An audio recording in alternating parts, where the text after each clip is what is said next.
Haiti, sebuah republik yang berjarak 680 km dari Amerika Serikat. Warga AS hanya perlu waktu 2 jam perjalanan udara untuk sampai ke negara ini, jauh lebih dekat ketimbang ke Asia, Timur Tengah, bahkan Eropa. Meski berada sangat dekat dengan negara yang seringkali disebut benteng demokrasi dunia ini, Haiti justru menghadapi krisis tak berujung, berada di titik paling labil dan kesulitan untuk menjadi negara stabil.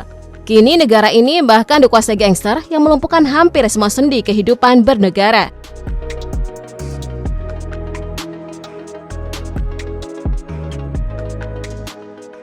Haiti sudah berdiri sejak 1804 atau 141 tahun sebelum Republik Indonesia dan 139 tahun sebelum India didirikan. Negara ini menempati bagian barat pulau besar di Laut Karibia, yakni Pulau Hispaniola, bersama Republik Dominika di sebelah timurnya. Haiti beribu kota Port-au-Prince, memiliki penduduk sekitar 11,4 juta jiwa, yang mayoritas suku-suku kulit hitam dari nenek moyang yang didatangkan dari Afrika oleh penguasa kolonial Perancis sejak abad ke-17. Mereka dibawa sebagai budak yang dipekerjakan di perkebunan gula. Salah satu hal yang menarik, Haiti adalah satu-satunya negara di dunia yang dibangun dari perlawanan perbudakan, tepatnya perbudakan oleh kolonial Perancis. Budaya Voodoo memainkan peran penting dalam revolusi Haiti. Voodoo sendiri merupakan agama yang dianut oleh mayoritas umat Katolik Roma di Haiti yang berasal dari Afrika Barat dan berkembang dari tradisi pemujaan leluhur dan animisme. Tradisi Voodoo menjadi pemicu revolusi, menjadi tempat berkumpul, membentuk cita-cita politik dan budaya, serta menyampaikan pesan-pesan pro kemerdekaan.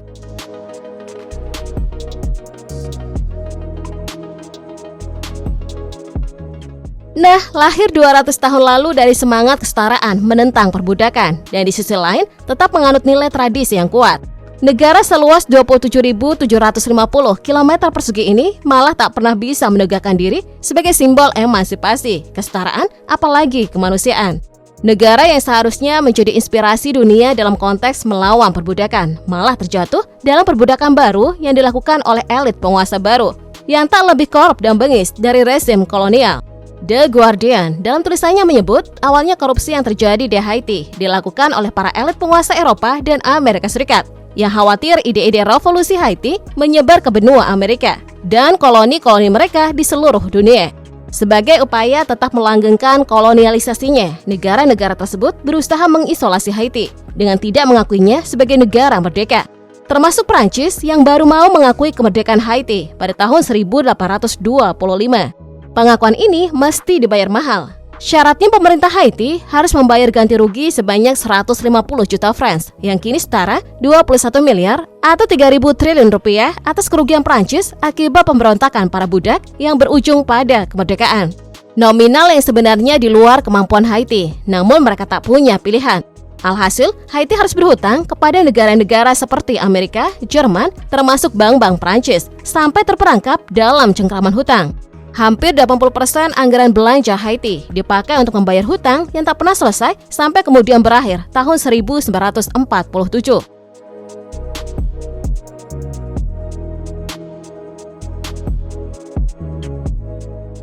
Sejak itu negara ini tak pernah benar-benar stabil. Haiti mengalami serangkaian persoalan yang sangat kompleks dan seolah tak berujung. Ketidakstabilan kronis, kediktatoran, korupsi, dan bencana alam dalam beberapa dekade terakhir telah menjadikannya sebagai negara termiskin di Amerika. Menurut Program Pangan Dunia (PBB), hampir 1/4 penduduknya hidup dalam kemiskinan ekstrem, hidup dengan pendapatan kurang dari $1,25 per hari. Masyarakat menghadapi krisis pangan dan gizi yang parah. Sebanyak 5,4 juta orang menderita kelaparan akut, hampir setengah dari total populasinya, dan 2 juta penduduk menghadapi tingkat kelaparan yang sangat tinggi dan membutuhkan bantuan segera. Untuk bertahan, masyarakat Haiti mengkonsumsi makanan yang terbuat dari tanah. Mereka menyebutnya bonbonne. Sesuai namanya, panganan ini terbuat dari tanah liat, diberi campuran garam dan sedikit lemak, kemudian dibentuk sedemikian rupa, lalu dikeringkan di bawah sinar matahari. Sulitnya kebutuhan pokok, tidak terjangkaunya akses berbagai keperluan dasar, dan tingginya tingkat kemiskinan membuat banyak masyarakat Haiti di daerah permukiman kumuh menggantungkan hidup dengan memakan biskuit ini. Bahkan saat tak memiliki makanan pokok, mereka terpaksa mengkonsumsi bonbonne 3 kali sehari.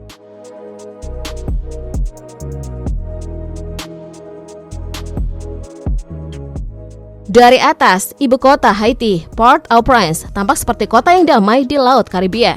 Namun di lapangan, sebagian besar wilayah metropolitan ini dikuasai oleh sekitar 150 kelompok kriminal yang gagal dihentikan oleh pemerintah.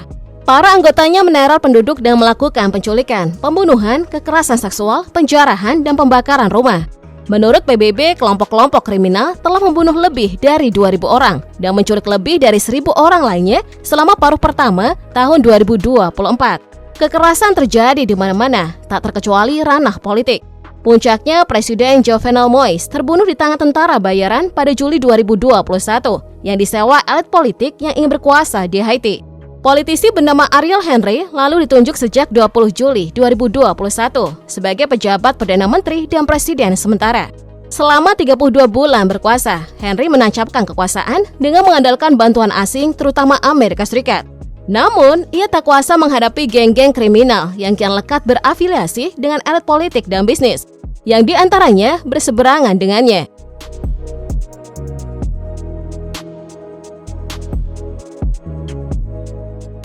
Dampaknya dari semua itu, hampir 200.000 penduduk telah meninggalkan rumah mereka sejak tahun 2022. Banyak dari penduduk Haiti yang hidup di Menara Gading diambang kematian setiap saat dan dalam keadaan tidak memiliki akses memadai untuk mendapatkan keperluan dasar seperti makanan, air, tempat tinggal, pendidikan, perawatan kesehatan, dan layanan dasar lainnya. Bagaimana situasi yang buruk ini bisa terus terjadi di Haiti? Di sebuah komune bernama Soit Soleil, di mana penduduknya menghadapi kekerasan saat menjalani kehidupan sehari-hari. Impunitas merajalela di sini, lantaran pihak berwenang sering gagal bertindak terhadap kelompok-kelompok kriminal, yang beberapa di antaranya didukung oleh anggota elit politik, pengusaha, dan aparat keamanan. Selain di Soit Soleil, sebagian besar kekerasan terburuk terjadi di komune Saberet, Croix des Bogots, dan bahkan ibu kota Port-au-Prince. Geng-geng ini bukan sekedar kelompok kriminal kecil, tetapi organisasi besar yang mengendalikan berbagai sektor ekonomi, terutama pelabuhan dan terminal minyak. Mereka memberlakukan pajak pelindungan kepada perusahaan-perusahaan yang beroperasi di wilayah mereka. Dibentuk pada 2020, geng G9 and Family yang dipimpin mantan perwira polisi Jimmy Barbecue Kerizer adalah salah satu kelompok paling kuat di Haiti. G9 bersama geng lain seperti GPEP telah bekerja sama untuk memperluas pengaruh mereka atas jalur distribusi dan sumber daya vital di ibu kota.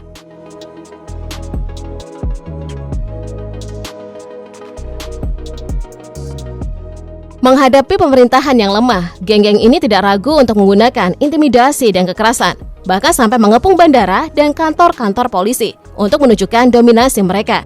Yang terbaru, mereka ramai-ramai menyerang bandara dan menembak pesawat yang melintasi negaranya. Kelambanan dan ketidakpedulian pemerintah membuat beberapa masyarakat Haiti mengambil langkah serius. Gerakan yang disebut Boakel dibentuk sebagai kelompok perlawanan terhadap geng-geng kriminal. Pada April 2023, dilaporkan ia telah menewaskan lebih dari 200 orang anggota kelompok kriminal di seluruh negeri.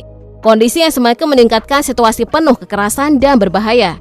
Haiti juga menjadi jalur transit utama untuk penyelundupan narkoba dari Kolombia ke Amerika Serikat. Selama tahun 1990-an, kartel Medellin dari Kolombia menjalin hubungan dengan tokoh-tokoh penting di Haiti. Mereka pada akhirnya mengubah Haiti menjadi tempat transit strategis dalam jaringan perdagangan narkoba internasional. Pemerintah dan kepolisian lokal yang seharusnya melindungi masyarakat justru berkonspirasi dengan kartel, dirusak oleh korupsi yang menyebar akibat perdagangan narkoba.